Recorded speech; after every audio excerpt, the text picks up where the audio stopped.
Welcome to week 10. This week, congratulations, you will have finished your first draft of Project 4. You're going to go through peer review with it, and then next week you will revise it from peer review, submit it to me, and then you'll revise it again for your portfolio. So this is a big week. It's important.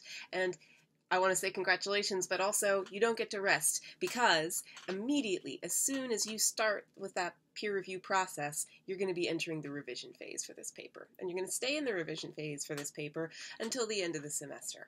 And remember, we've said it before, we'll say it again, writing is rewriting. This is still part of the writing process. This is in a lot of ways the most important part of the writing process, but it really is kind of a continuum. And some of you may have already started revising even as you were getting ready for peer review.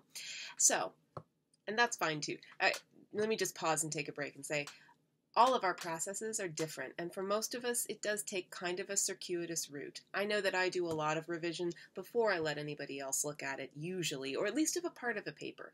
And then often, I do what we did, and I work through just pieces of the paper, and then have somebody else look at them too and make sure that they're clear. So one of the things that you probably want to be doing for one another in your peer review, and then for yourself when you get that feedback and when you start working through your paper on your own, formally for me, is deciding whether all of the pieces that you've put together really fit.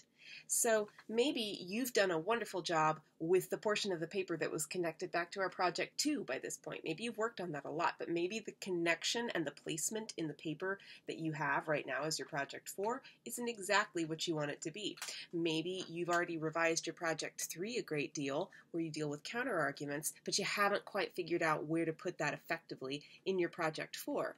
That's okay. That's what peer review is for. So as you're going through working with one another's papers, I want you to be paying attention to organization above all. Is there a clear structure? Do you understand why every piece that you see is in the place where it is? Is there a place where that could have been instead that would have been more clear or more effective? So I know that we've talked a lot about metacognition and doing argument analysis to see what might have been left out or what biases might be informing a writer as they write their argument. You want to do that for one another as peers, but you also want to try to empathize and really get into the head of the person whose paper you're working with. And remember that you, as the peer critiquer, are really a part of that writing process. You're part of making that thought and making that argument and making sure that it's expressed clearly and fully.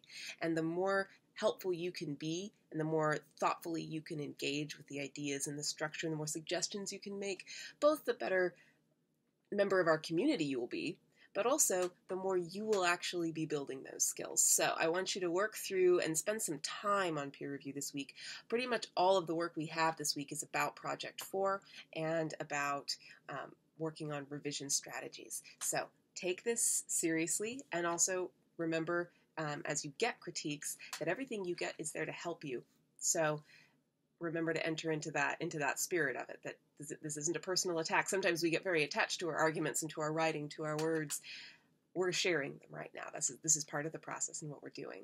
The other thing I want you to pay attention to in peer review, and I've kind of hinted at this, especially with regards to organization, is what you'll see in the PowerPoint and lecture for assertions, contexts, and evidence. That's everything that should be in the body of your paper.